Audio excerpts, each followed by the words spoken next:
"You've shamed this family," my father roared, slamming his glass down on the table so hard the stem snapped. "You married that man behind our backs, and now you stand here expecting blessings?" Before we begin, drop a comment and tell us where are you from and from which city you're watching our videos. And after watching the whole video, don't forget to tell us what would you do in this situation. Be honest, tell me in the comments below. We read every comment. Let's begin. The wine soaked into the ivory tablecloth, but no one moved. Not my mother, whose lips curled in disgust. Not my sister, who crossed her arms, enjoying the drama. And not me, standing there with a marriage license in my trembling hands. "I didn't ask for your blessings," I replied quietly, but my voice was steady. "I came to say goodbye." "Then go," he barked. "Go and don't come back." There was a pause. You could hear the ceiling fan creak. My heart beat so loud I could barely hear anything else. Then I turned around and walked out of their house. The house I'd helped paint when I was 16, the house where I once hung my college acceptance letter on the fridge. Nobody stopped me. Not even my mother, who just sat still, her nails digging into her wine glass like she was holding back from saying even worse. Outside, my husband was waiting in our beat-up blue car. Ethan. He wasn't rich, he wasn't polished, but he loved me in a way I never knew love could feel. Protective, respectful, unshakable. I slid into the passenger seat and shut the door softly. He looked at me, eyes scanning mine. Did they even say goodbye? I shook my head. He put the car in gear without another word. And just like that, I left my old life behind. For a while, it was hard. Really hard. We were in a shoebox apartment with a leaky roof and a landlord who forgot to fix things for months. I worked 2 jobs, receptionist by day, waitress by night. Ethan was finishing trade school. We had next to nothing, but we were a team. And then 6 months later, I found out I was pregnant. I cried in the bathroom for nearly an hour. Not because I was sad, but because I was terrified. I had no family, no safety net. No backup plan. But when I showed Ethan the test, he didn't blink. He pulled me into his arms and whispered, "We'll make it work. We always do." And we did. Our son, Liam, was born in the middle of a thunderstorm. I was in labor for 19 hours. I held his tiny fingers in mine and thought, he'll never know the cruelty I walked away from. He'll never have to beg for love. Ethan worked his way into a contracting business, eventually launching his own. Meanwhile, I pursued a side hustle of designing home interiors on social media. Slowly, we rose. Quietly, we built something. With no help, no apologies. And we never looked back. Until 12 years later, someone came knocking. It was a bright Saturday morning when I opened the gate and saw them. My mother, my father, my sister, and her new husband. All dressed sharp, expensive, like they'd just stepped out of a country club brochure. And they were frozen, just staring at the front of her house. The 6-bedroom craftsman I designed myself. The one with wraparound porches, cathedral ceilings, and a backyard that overlooked the lake. "Hi," I said, my voice calm. "You're here." My father looked like he'd swallowed a nail. My mother's mouth opened slightly. "Is this where you live?" I didn't answer. Just then, Liam came running out the front door, barefoot, holding a baseball glove. "Mom." He stopped short when he saw them. "Who are they?" I crouched beside him, kissed his forehead, and whispered, "Just people from my past." Then I stood and looked them dead in the eyes. "You wanted to see what came of the shame I brought to your family?" I gestured around us slowly. "Well, here it is." And for the first time in my life, my father took a step back. Speechless. pale." Almost regretful. But it was too late. Far, far too late. They stood there like statues. 4 of them, my entire bloodline, frozen on the walkway of the home they once said I didn't deserve to build. Ethan came outside, wiping his hands on a towel. He'd been fixing the sink. No designer shirt. No gold watch. Just a man with calloused hands and quiet strength. He paused when he saw them. "Everything all right?" he asked, stepping beside me protectively. I nodded. They're just leaving. My father's jaw clenched. We came to talk. I raised a brow. 12 years too late? We didn't come here to argue. My mother cut in, her voice controlled but shaky. We came to see how you are. We heard you live here now. Really? I replied. After all these years, you heard I exist again? There was silence. My sister, Madison, stepped forward, sunglasses on her head like she was shielding herself from the reality in front of her. We thought you might want to reconnect. For Liam's sake. I laughed, quiet, sharp, and bitter. Don't say his name. You didn't even ask if I had a child. They exchanged glances. No one dared to argue. You married a contractor, my father muttered. And now you have this? Ethan narrowed his eyes. Yeah. We have this. A business. A home. A son who wakes up smiling. I added. And no thanks to you. My mother stepped forward, her tone softening like she was trying to slip into an old mask. Sweetheart, we made mistakes. You didn't make a mistake. You made a decision. You disowned me at a dinner table because I didn't follow your checklist. You never called. Never wrote. You couldn't even send a text when your grandson was born. She flinched. Good.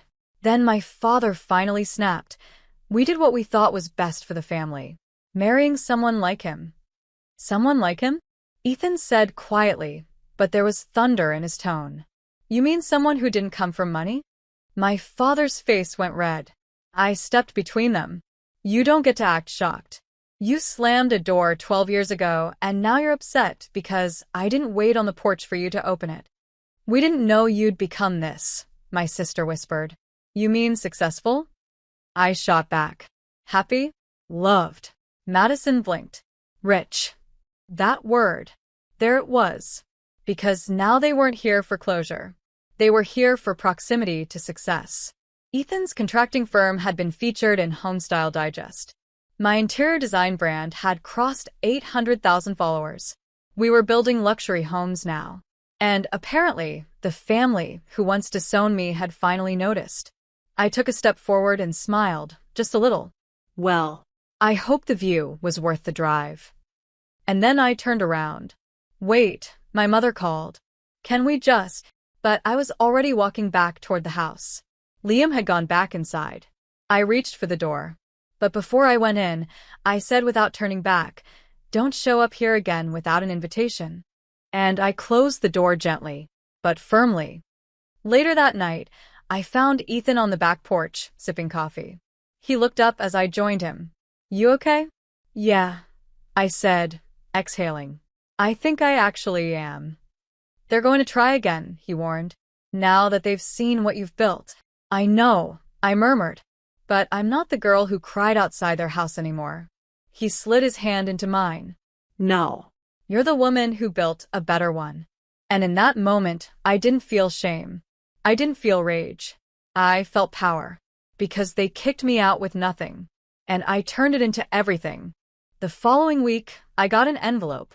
No stamp. Hand-delivered. I knew it was from them before I even opened it. Inside was a formal invitation, Madison's anniversary dinner. At some luxury hall downtown. Thick cardstock. Foil edges. My name etched in cursive like they suddenly remembered I existed. I dropped it in the trash without blinking. But the next morning, they tried a different move. It was Saturday. I was helping Liam with a science project in the garage when Ethan came in looking uneasy. There's a car outside, he said. Your dad. And your sister. They brought someone. I stepped outside, wiping my hands on my jeans, and froze. They brought a gift. For Liam.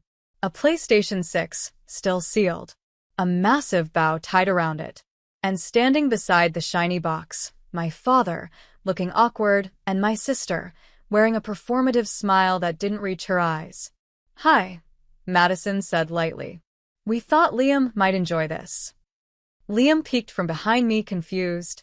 Who are they? Just go inside, honey, I said, my voice calm but sharp. Madison's smile faltered. Come on, don't be like that. We're trying. I folded my arms. You think this makes up for 12 years? We're family, my father muttered. No, I replied.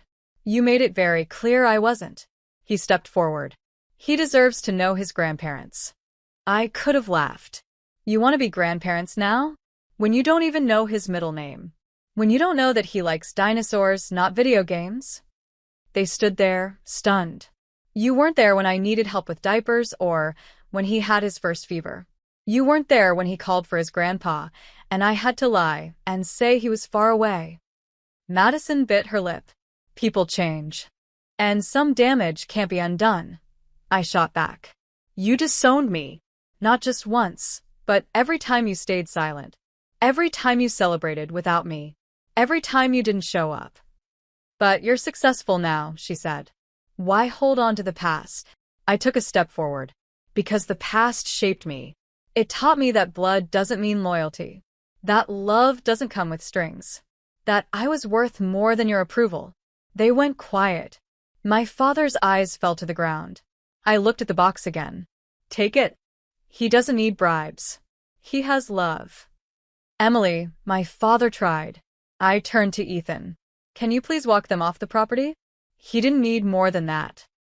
Later that night, Liam asked, were those people really my grandparents? I nodded slowly. Why don't they visit? I met his eyes and crouched to his level. Because sometimes people don't treat others the way they should. And when someone makes you feel small, even if they're family, you're allowed to walk away. He thought for a second. Is that why you walked away?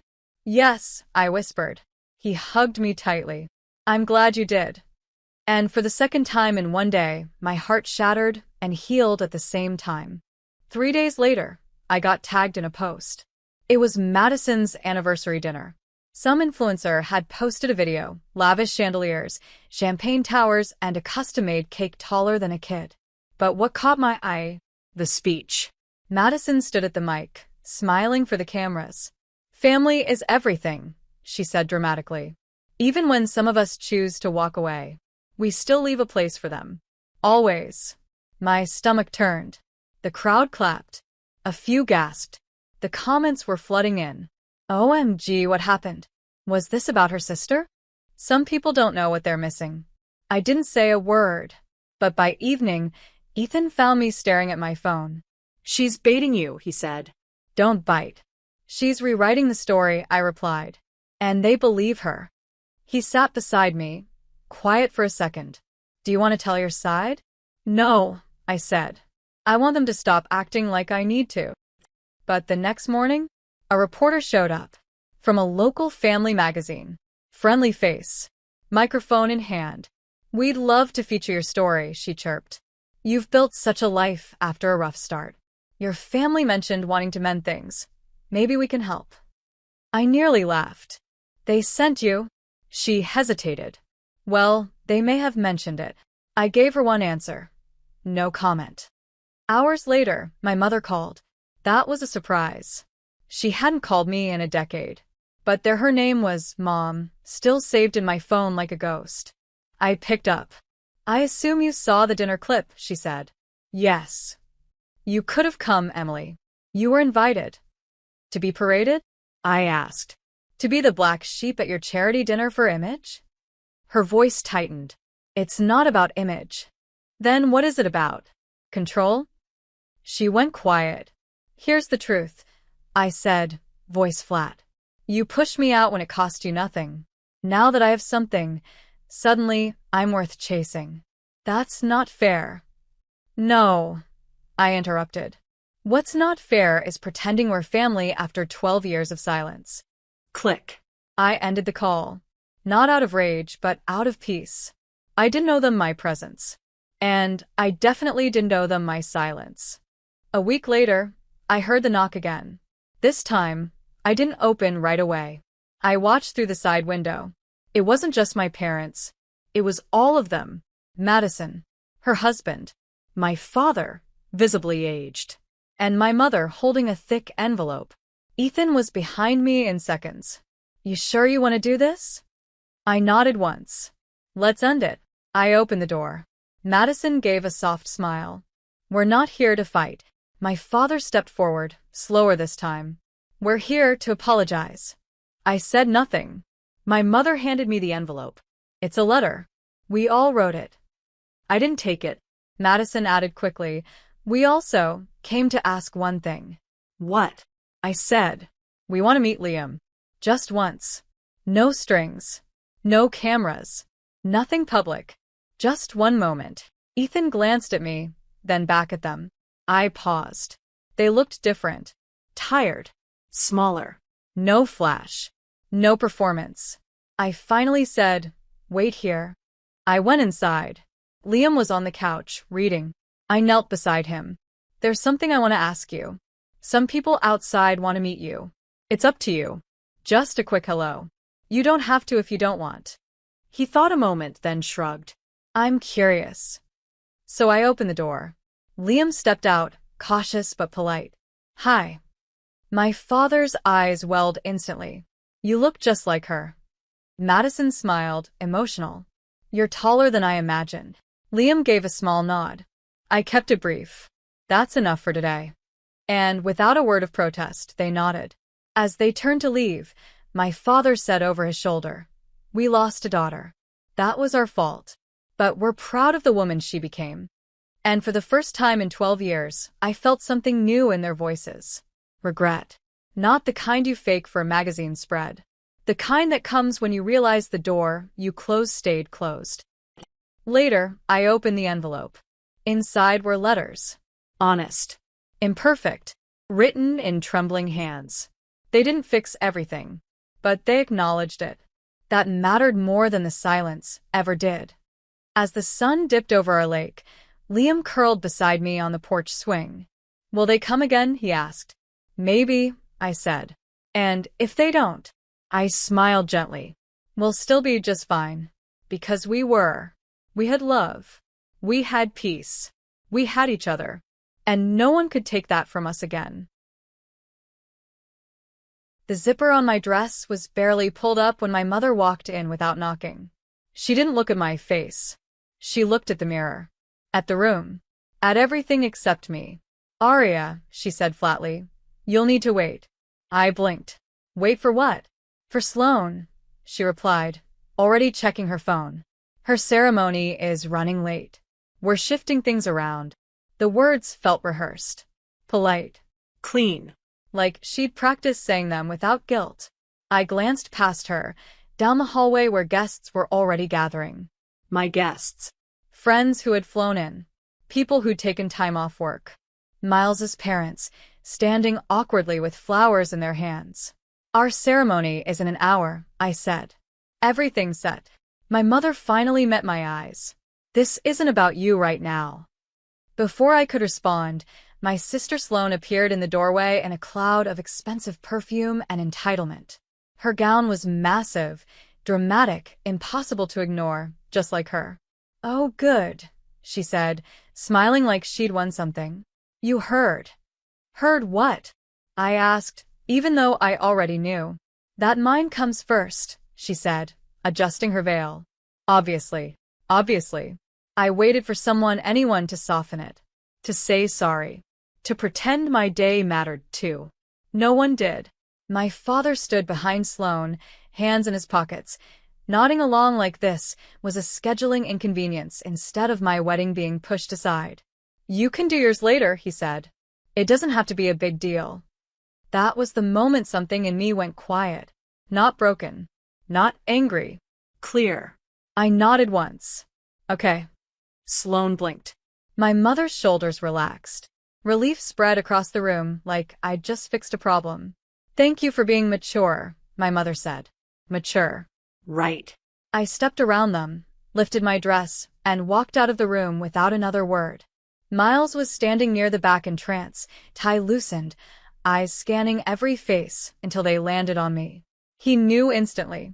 What happened? He asked softly. They said hers comes first, I replied. So mine can wait. His jaw tightened, but his voice stayed calm. And what do you want? I didn't hesitate. I want to stop asking for permission. A slow smile spread across his face. Then we're on the same page. I raised an eyebrow. You don't even know the plan. I don't need to, he said. I trust you. That trust hit harder than any insult my family had thrown at me. I pulled out my phone. One message. Sent to exactly 3 people. Plan change. Meet us upstairs. Now. Danny, my best friend, replied instantly. Say less. Miles took my hand. There's a rooftop terrace, he said quietly. Not booked. Not decorated. That's fine, I replied.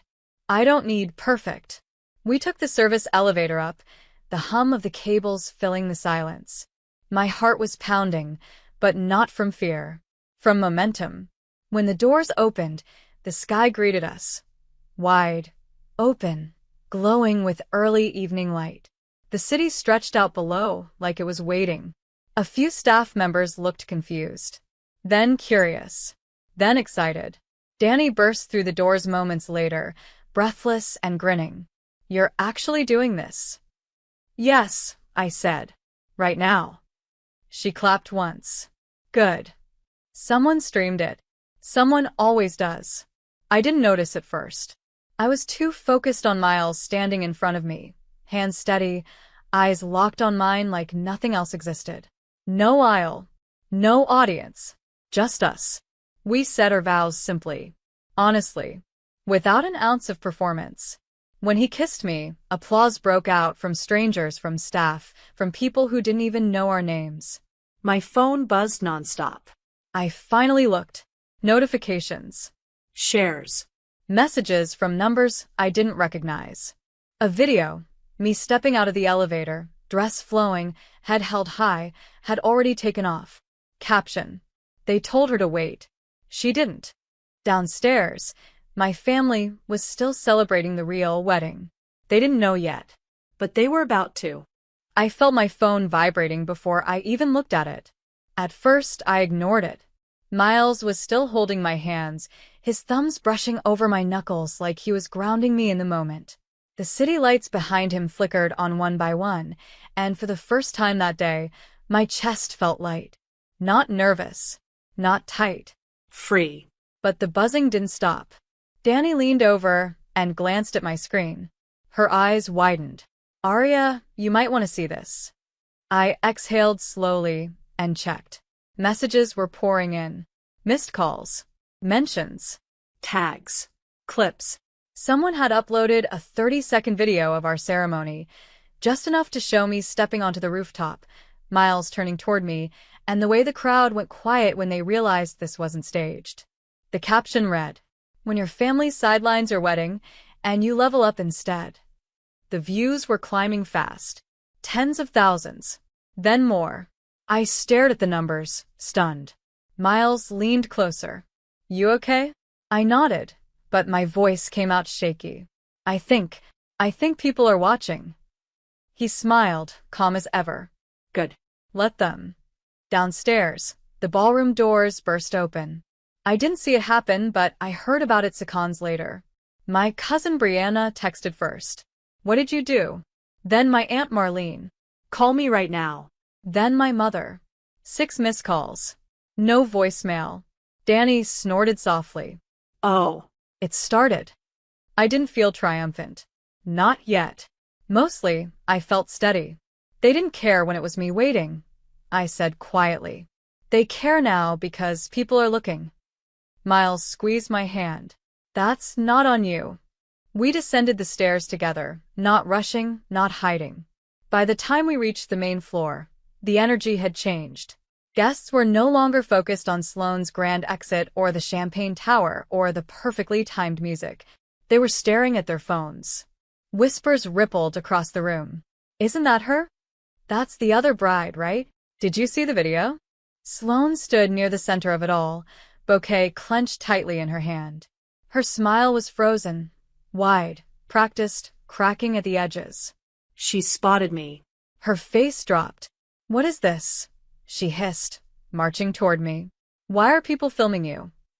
I met her gaze calmly. Because they were there. You had no right, she snapped. Today is my day. I tilted my head slightly. You told me to wait. I did. That confused her, angered her. My mother pushed through the crowd, breathless. Arya, this is inappropriate. Inappropriate. I repeated, genuinely curious. You turned this into a spectacle, she said. People are talking.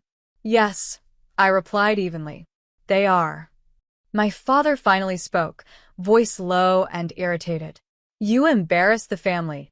I looked at him, really looked at him. At the man who hadn't defended me once. No, I said. I embarrassed the lie. That stopped him. Around us, phones lifted higher. No one was yelling. No one was causing a scene. But everyone was watching. Sloane laughed sharply. You think this makes you special? This will blow over by tomorrow. Danny leaned in and whispered, trending number 3. I didn't even have to say it. Sloane checked her phone. The color drained from her face. My mother followed. Then my aunt. Then my father. The room filled with an awkward silence broken only by notification sounds, chimes and buzzes echoing off the walls. I took a step forward, my voice calm but clear. I didn't steal your moment, I said. I created my own. Sloane's lips trembled. You always do this, she said bitterly. You always make it about you. I smiled sadly. No. You always assume it is. Miles stepped beside me then, his presence steady and undeniable. We're leaving, he said politely. Enjoy the rest of your evening. And just like that, we walked away. Outside, the night air wrapped around us again. Cameras flashed. People clapped. Someone cheered. I laughed, soft, surprised, real. I didn't plan for this, I admitted. Miles chuckled. Neither did they. As we got into the car, my phone buzzed again. A notification from a major page I recognized. We'd love to feature your wedding story. Let us know if you're interested. I stared at it, stunned. Danny gasped. Oh my, Aria. I leaned back, heart racing now for a different reason. For the first time in my life, I hadn't waited. And the world noticed. The car ride away from the venue felt unreal. City lights streaked past the windows while my phone sat heavy in my lap, still buzzing every few seconds. I finally flipped it face down, like I needed to remind myself that this night was real even without the screen confirming it. Miles glanced over at me, smiling softly. You're quiet. I'm trying to breathe, I said, half laughing. Everything just exploded. He reached for my hand. You handled it with grace. I shook my head. No. I handled it with honesty. There's a difference. When we got home, our home, the quiet felt sacred. No planners.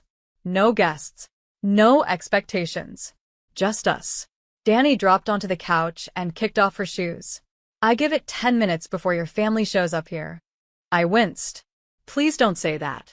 She raised an eyebrow. You know I'm right. She was. The knock came sooner than expected. 3 sharp taps. Controlled.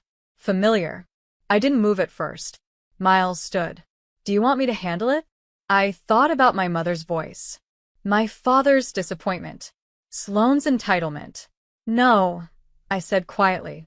This time I will. I opened the door. My parents stood there, rigid and uncomfortable. Sloane was behind them, arms crossed, her makeup slightly smudged, her crown of perfection finally slipping. We need to talk, my mother said. I know, I replied. So do I. They stepped inside, glancing around like they were entering a place they didn't quite recognize. My father cleared his throat. What you did tonight, it made us look bad. I nodded slowly. That's not what hurts you. What hurts is that people saw the truth without me explaining it. Sloane scoffed. You let strangers judge us. I met her eyes. I let strangers see me choose myself. Silence fell. My mother sighed. Aria, we didn't mean to push you aside. It was just timing. I didn't raise my voice. I didn't accuse. I simply said, you've been choosing her timing over my life for years. My mother opened her mouth, then closed it, because she knew it was true. I'm not asking for an apology, I continued. I'm asking for acknowledgement. Sloane laughed bitterly. You always want validation. I looked at her calmly. No. I wanted respect. That landed. Miles stepped closer, not to defend me, but to stand with me. That difference mattered. My father exhaled heavily. What do you want from us now? I thought for a moment. Nothing, I said. That's the point. They stared at me, confused. I didn't do this to punish you, I said. I did it to stop shrinking. My mother's eyes filled slightly. We raised you better than this. I smiled gently. You raised me to survive. I taught myself how to live. That was it. There was nothing left to argue. They left quietly. No shouting. No drama. Just the sound of a door closing on a chapter that had already ended. Danny let out a long breath. I'm proud of you. I sat down beside Miles, exhaustion finally settling into my bones. My phone buzzed again. I glanced at it. The video had crossed millions of views. Comments flooded in, people sharing their own stories, thanking me for not backing down, calling it inspiring. I never thought my wedding would matter to strangers. But it wasn't about the wedding. It was about choice. Miles kissed my forehead. Ready for the next part? I frowned. What next part? He grinned. You didn't think the story stopped here, did you? I laughed, leaning into him. No, I admitted. I think this is just the beginning. Outside, the city hummed on, unaware that somewhere inside a quiet apartment, a woman had finally stepped into her own space. And for the first time, I didn't wonder if it was enough. I knew it was. The morning after felt quieter than I expected. No alarms. No rushing. Just sunlight sliding through the curtains and the steady warmth of Miles beside me. For once, my first thought wasn't about who I needed to please or what I needed to fix. It was simple. I smiled. My phone, however, had other plans. When I picked it up, the screen lit up with messages stacked so high I couldn't see the bottom. Emails from outlets. Invitations for interviews. Notes from people I didn't know saying my wedding gave them courage to stop waiting for their turn. I sat up slowly, heart full in a way that felt new. Miles stirred. Please tell me the world didn't end overnight. I laughed softly. No. Apparently, it noticed. He propped himself up on one elbow. You okay with that? I thought about it. I am, I said. Because this time, it's on my terms. Later that morning, Danny came over with coffee and pastries like she was celebrating a holiday. You're officially a symbol, she declared. People are calling it the step-aside wedding. I groaned. Please don't let that stick. She grinned. Too late. But the attention didn't feel heavy. It felt validating. Not because I needed applause, but because I hadn't been wrong for wanting more. That afternoon, I received a message that stopped me cold. It was from the venue owner. We'd like to make a public apology for how you were treated and offer you a complimentary celebration on your schedule with your guest list. I stared at the screen, stunned. Miles squeezed my hand. You don't owe them anything. I know, I said, but I want to respond. I typed back slowly, carefully. Thank you. I accept, with one condition. This time, it's not about luxury. It's about intention. The reply came almost instantly. Understood. Weeks passed. The noise faded into something manageable. My family kept their distance, not cold, just cautious. Sloane never apologized, but she stopped competing. My parents began calling. Not to instruct, but to ask. It was a start. On a crisp evening weeks later, Miles and I stood once again beneath soft lights, this time surrounded by only the people who had shown up for us without hesitation. No schedules. No comparisons. Just warmth. As we danced, Miles leaned in and whispered, You know what everyone's really reacting to? I smiled. What? Not the video. Not the timing, he said. The fact that you didn't wait to be chosen.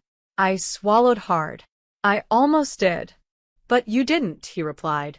And that's everything. When the night ended, I looked around at the faces laughing, the music drifting gently into the air, and I felt something settle inside me. Peace. My family had called one wedding real and the other something that could wait. But the truth was simpler than that. The moment I chose myself, that was the real ceremony. And it didn't just change one night. It changed everything. Clara rushed into Adrian's room, her pulse racing as the boy's weak cries pierced the silence of the house. The sight before her made her freeze. Adrian lay on his bed, his small body drenched in sweat, his face flushed crimson. His little hands clutched the bedsheets, and his chest heaved with shallow, rapid breaths. "Adrian," she whispered, her voice trembling as she hurried to his side. She placed a hand on his forehead and immediately recoiled. He was burning up, his temperature was dangerously high. Clara's mind raced. Mr. Taylor wasn't home. He was away on one of his endless business trips, leaving her as the sole caretaker. She had no way to contact him, and Adrian's condition was worsening by the second. She grabbed the thermometer from the nightstand, fumbling with it as her hands shook. 104 degrees, she murmured in disbelief. Fear gripped her chest. "I have to act fast." She rushed to the bathroom, filling a basin with cold water and grabbing a clean towel. Memories of her brother Lucas's fever surfaced as she worked. How she had desperately tried to save him.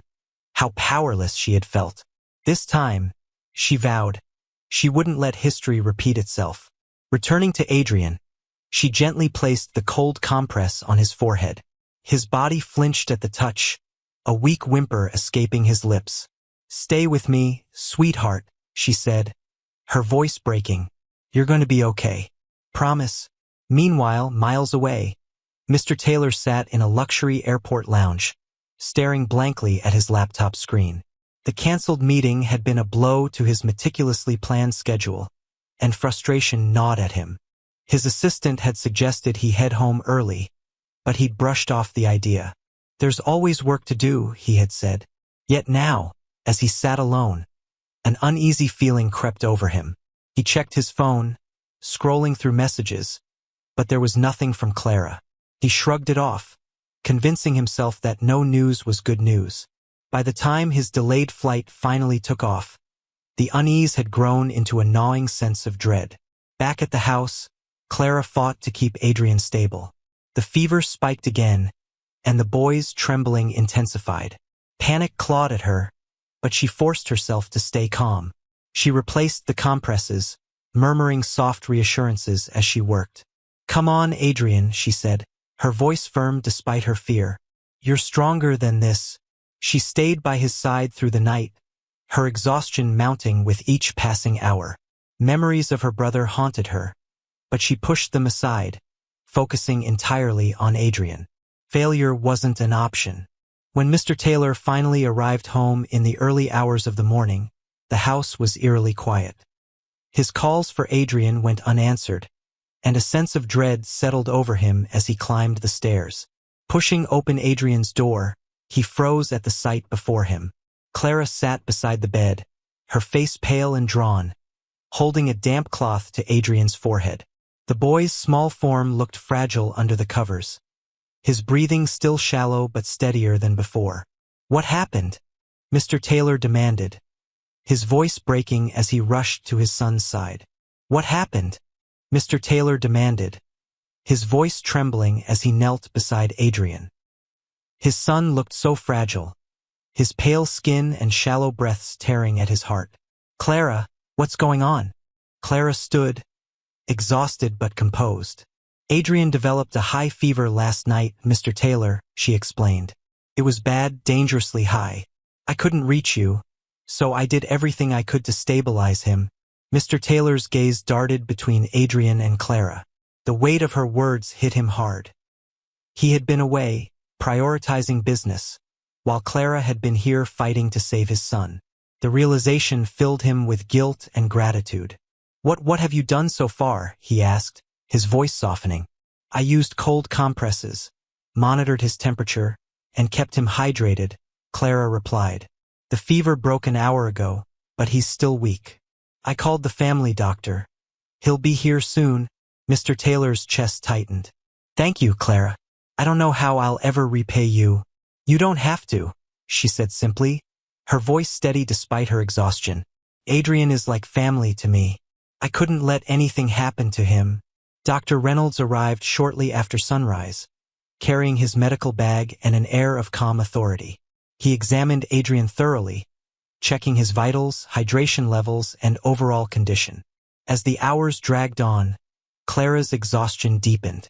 She had spent the last 6 hours battling Adrian's fever, replacing compresses, and trying to coax small sips of water past his parched lips.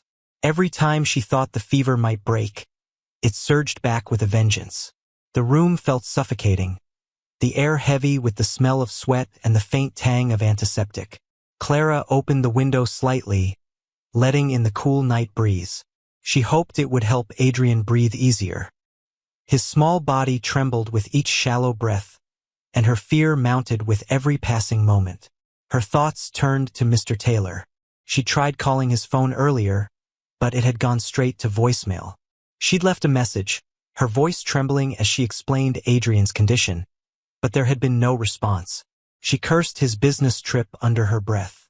"This isn't something you can fix with a meeting or a deal, Mr. Taylor," she murmured to herself, her tone bitter. "Your son needs you," Adrian whimpered softly, pulling her attention back to him. She knelt by his bedside, brushing a damp strand of hair from his forehead. "I'm here, sweetheart," she whispered. "You're not alone." Miles away, Mr. Taylor sat on the plane, his eyes closed but his mind restless.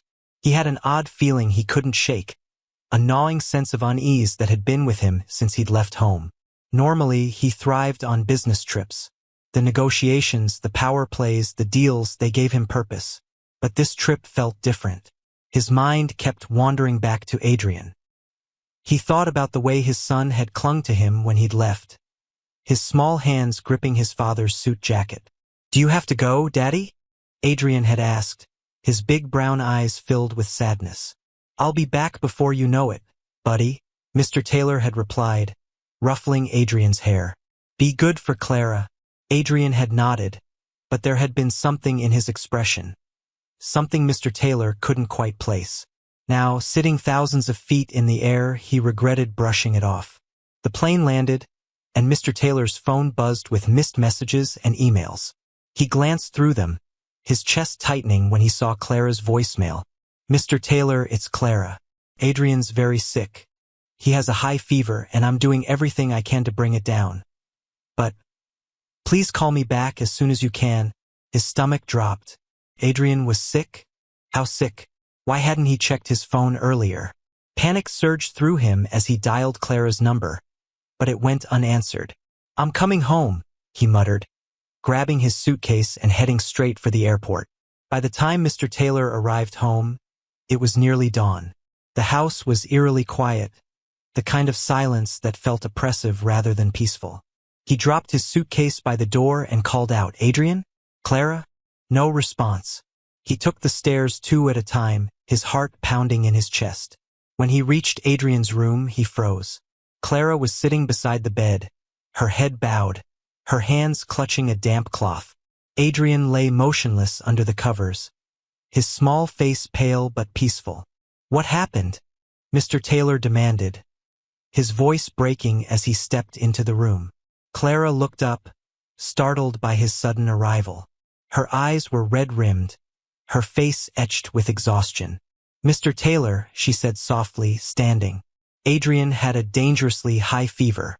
It broke about an hour ago, but it was a long night." Mr. Taylor rushed to his son's side, his hands trembling as he touched Adrian's forehead. It was cooler now, the fiery heat replaced by a faint warmth. Relief flooded him, but it was quickly followed by guilt. "Why didn't you call me sooner?" he asked, his voice cracking. "I should have been here." Clara hesitated, her gaze steady but weary. "I tried calling, but I couldn't reach you. I didn't want to wait for an ambulance. I was afraid he wouldn't make it. I did everything I could." Mr. Taylor looked at her, his emotions a tumultuous mix of gratitude and self-reproach. "You saved him," he whispered. "Clara, I don't know how to thank you." Clara shook her head. "There's no need to thank me. Adrian means a lot to me. I couldn't let anything happen to him." After Dr. Reynolds left later that morning, Mr. Taylor found Clara in the kitchen, tidying up the remnants of the night's ordeal. She moved slowly, her exhaustion evident in the way her shoulders slumped. "Clara," he said, his tone softer than usual, Can we talk for a minute? She turned, surprised. Of course, Mr. Taylor. He gestured for her to sit, and they both took seats at the small kitchen table. For a moment he was silent, unsure how to start. You were incredible last night, he finally said. I didn't realize how much you've done for this family. I feel like I don't know enough about you. Clara hesitated, her fingers brushing the edge of the table. There's not much to tell, she said quietly. I grew up in a small village. My parents worked hard, but we didn't have much. My younger brother, Lucas, was everything to me. Her voice faltered, and Mr. Taylor leaned forward. What happened to him? He asked gently. Clara's eyes glistened with unshed tears. He got sick when he was 7. We didn't have a doctor nearby, and by the time we reached help, it was too late. I tried to save him, but couldn't. The pain in her voice was palpable, and Mr. Taylor felt a pang of regret for never asking about her life before. I'm so sorry, Clara, he said. I can't imagine how hard that must have been. She nodded, her gaze distant. That's why I couldn't let anything happen to Adrian. When I saw him like that, it brought everything back. I couldn't lose him too. The next few days were a delicate balancing act for Clara and Mr. Taylor.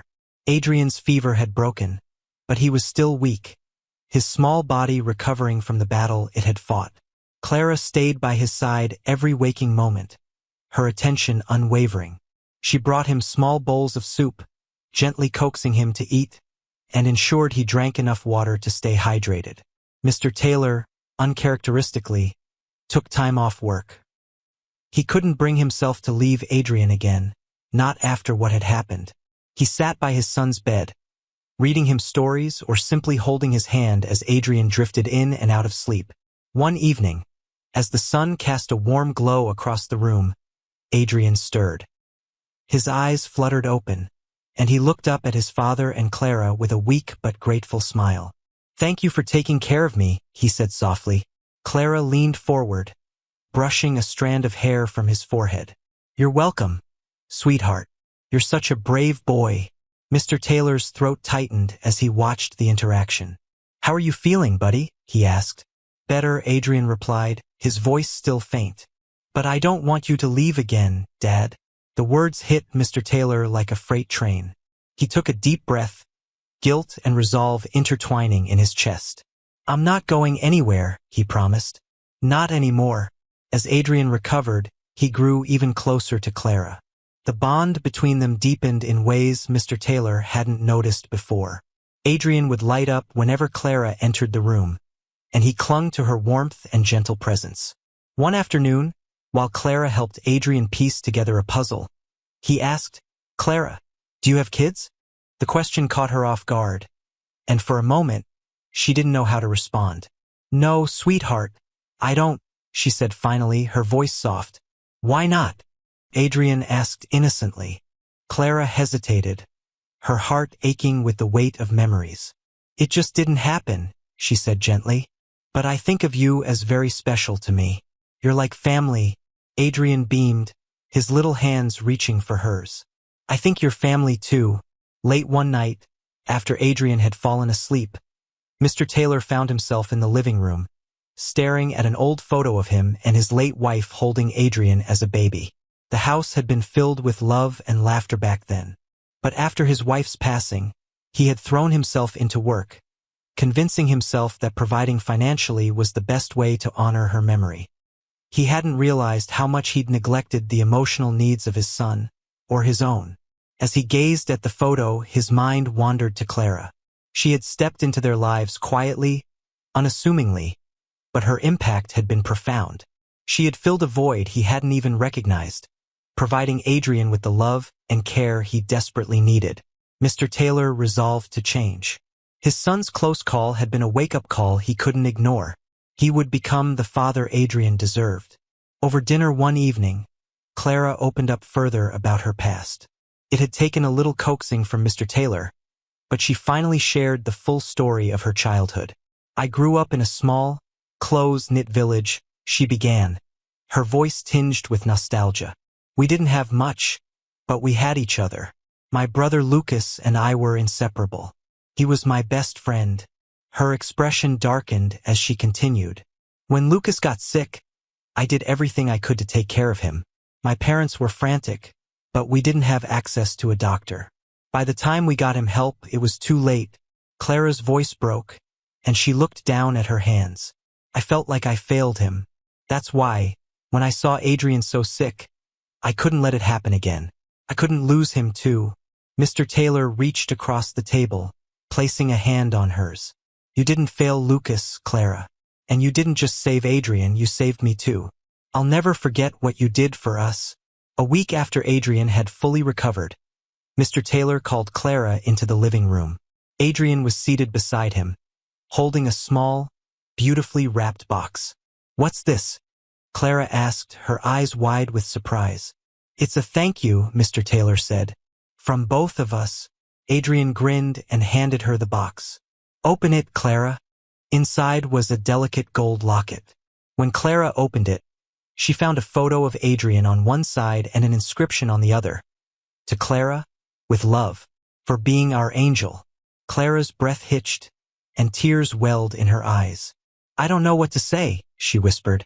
You don't have to say anything, Mr. Taylor said. You're more than just an employee to us, Clara. Your family. Adrian leaned into her side, wrapping his small arms around her. We love you, Clara, he said simply.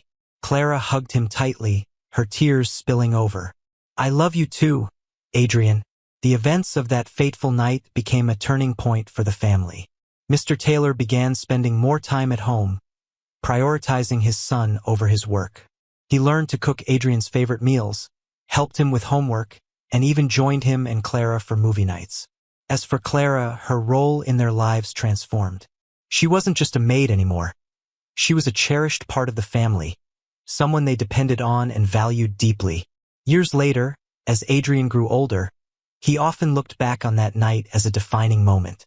It was the night his family truly came together, bound by love, gratitude, and the selfless care of one extraordinary woman. And though life moved forward, none of them ever forgot the night that changed everything. Stop right there. The words shot out of Arthur's mouth with more force than he intended.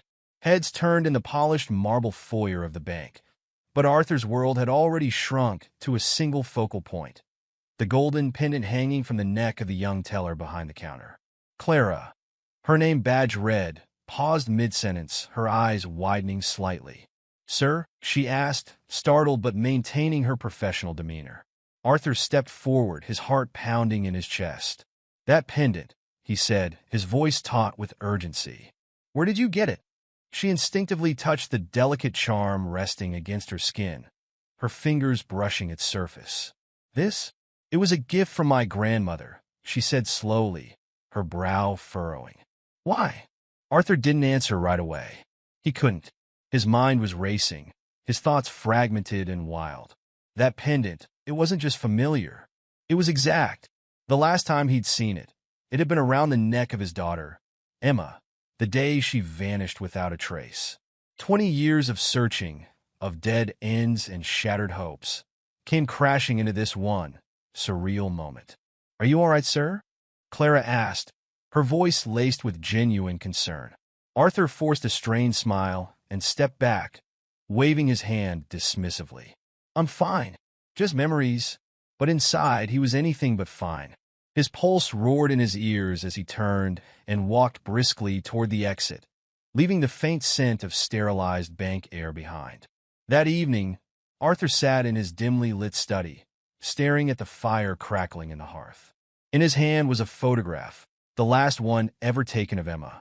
Her eyes sparkled with laughter as she grinned at the camera, her tiny hands clutching the same golden pendant now worn by a stranger.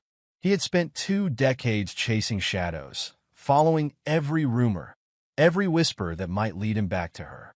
Each dead end had chipped away at his resolve until hope itself became a burden. But now, for the first time in years, that burden felt lighter. The pendant wasn't just a coincidence. It couldn't be. He felt it in his bones, in the same way he had always felt that Emma was still out there, waiting for him to find her.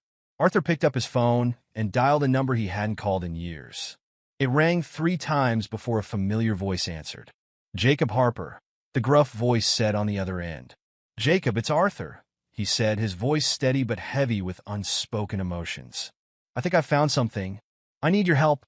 By the next morning, Jacob had already begun his investigation. A retired private investigator, Jacob had worked with Arthur in the early years of Emma's disappearance. He had been relentless back then, chasing down every lead, but time had dulled their pursuit. Now the fire was rekindled. Her name's Clara Dawson, Jacob told Arthur during their first update call. 25 years old, works at the bank. Raised by her grandmother after her parents supposedly died in a car accident. But here's the catch. There's barely any record of her before she turned 18. Arthur's hand tightened around the phone. What do you mean, barely any record? I mean, it's like someone wiped her early history clean, Jacob said. No school records, no medical files, nothing substantial. And her grandmother, Margaret Dawson, wasn't exactly forthcoming when I spoke to her. She claimed the pendant belonged to Clara's mother, but I don't buy it. Arthur's mind raced.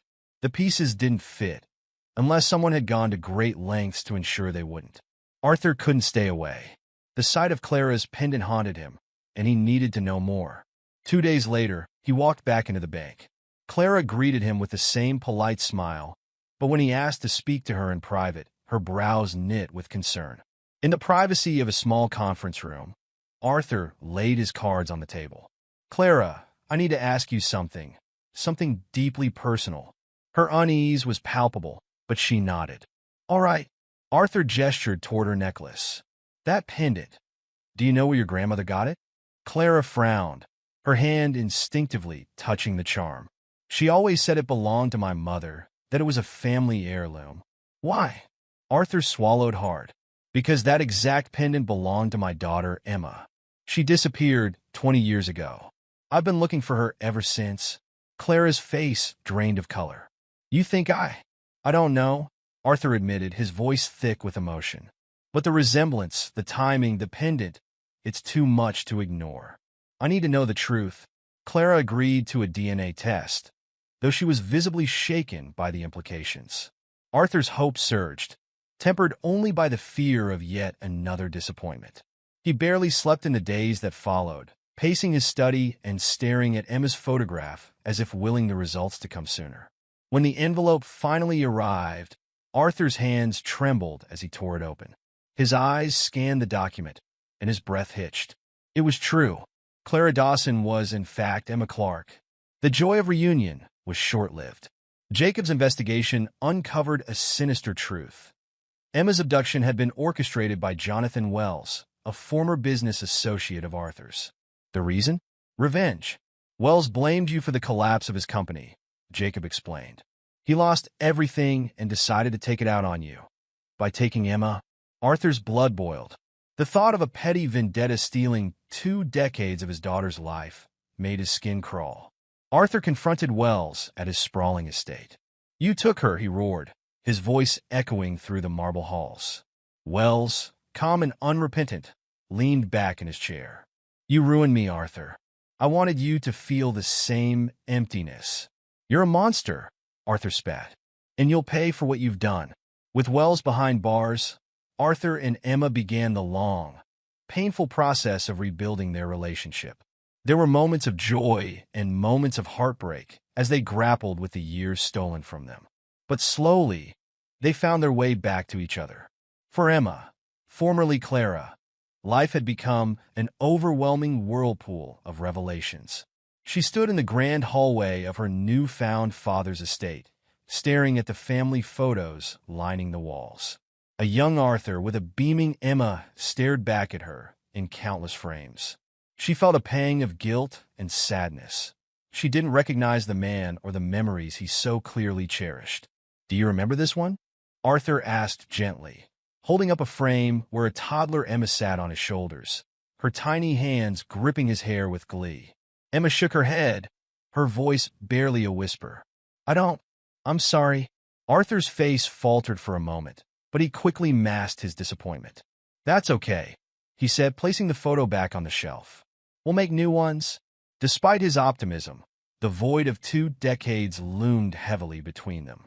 Emma struggled to reconcile the identity she'd built as Clara with the person she was meant to be, Emma Clark, a daughter stolen from her rightful life.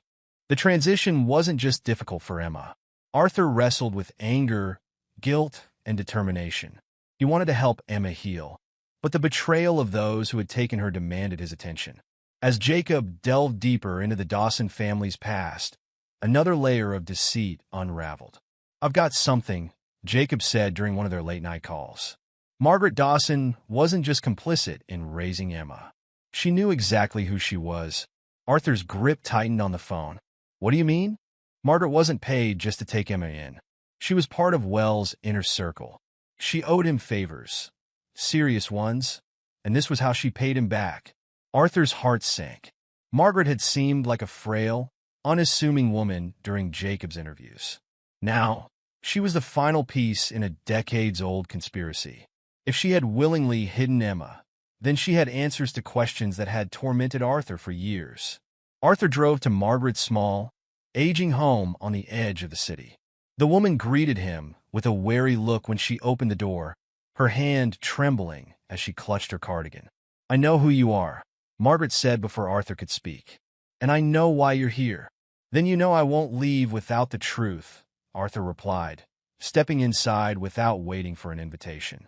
Margaret shuffled to the living room, lowering herself into an armchair. "I never wanted to hurt her," she began, her voice quivering. "Emma was a sweet girl, but I had no choice." Arthur leaned forward, his eyes boring into hers. "You always had a choice. Why did you take her?"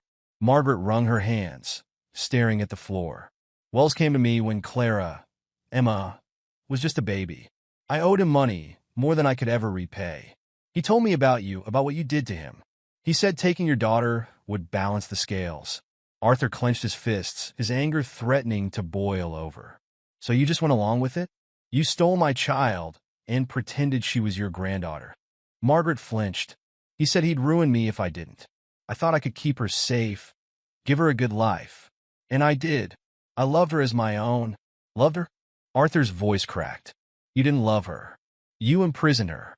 You robbed her of her family, her identity, and 20 years of her life." Margaret's head hung low, tears streaming down her wrinkled face. "I'm sorry," she whispered. "I know it doesn't mean anything now, but I am." Arthur stood abruptly, his jaw set. "You'll answer for this. Every person who kept us apart will." While Arthur sought justice, Emma was left to confront her fractured sense of self. She returned to Margaret's home one evening, not to seek answers, but to demand closure. "Why didn't you tell me?" Emma asked, her voice trembling as she stood in the doorway. Margaret's eyes filled with tears. "I thought I was protecting you." Emma let out a bitter laugh. "Protecting me? By lying to me? By letting me believe I was Clara Dawson when I was Emma Clark all along." Margaret reached out, but Emma stepped back. "I loved you," Margaret said softly. "That part wasn't a lie." Emma's voice cracked as she replied, "If you loved me, you wouldn't have let me live a life built on lies." With Margaret's confession and Jacob's evidence, Arthur's legal team pursued both her and Wells. The case became a media sensation, with headlines painting Wells as a cruel mastermind and Margaret as a complicit accomplice. The court's decision was swift. Wells received a lengthy prison sentence, while Margaret faced charges for her role in concealing Emma's identity. Though justice was served, the emotional toll on Emma and Arthur was profound. Emma grappled with guilt over her attachment to Margaret, while Arthur struggled to rebuild his daughter's trust. Months passed, and the pain of the past slowly began to fade. Arthur and Emma took small steps toward healing, learning to laugh together and share moments of quiet joy. They revisited places Arthur had once frequented with Emma as a child, from sunny parks to ice cream parlors. One afternoon, as they walked through a blooming garden, Emma spoke. "Do you think I'll ever feel like me again? Like I know who I am?" Arthur placed a comforting hand on her shoulder. "You're Emma Clark," he said gently, "but you're also the person you've been all these years. Both are real, and both are you." Emma smiled faintly, the words bringing a small measure of peace. The day Emma officially reclaimed her identity was one of quiet celebration. She legally changed her name back to Emma Clark, a symbolic step toward reclaiming the life stolen from her. Arthur watched proudly as she signed the papers, tears welling in his eyes. "I never thought I'd see this day," he admitted. "But here we are." Emma squeezed his hand. "Thank you for never giving up." Father and daughter continued to rebuild, their bond growing stronger with time. On the anniversary of her disappearance, they visited the site of her abduction, a small garden now overgrown with wildflowers. "This is where it all changed," Arthur said, his voice thick with emotion. Emma knelt, touching the soft petals of a flower. "And this is where we start again,"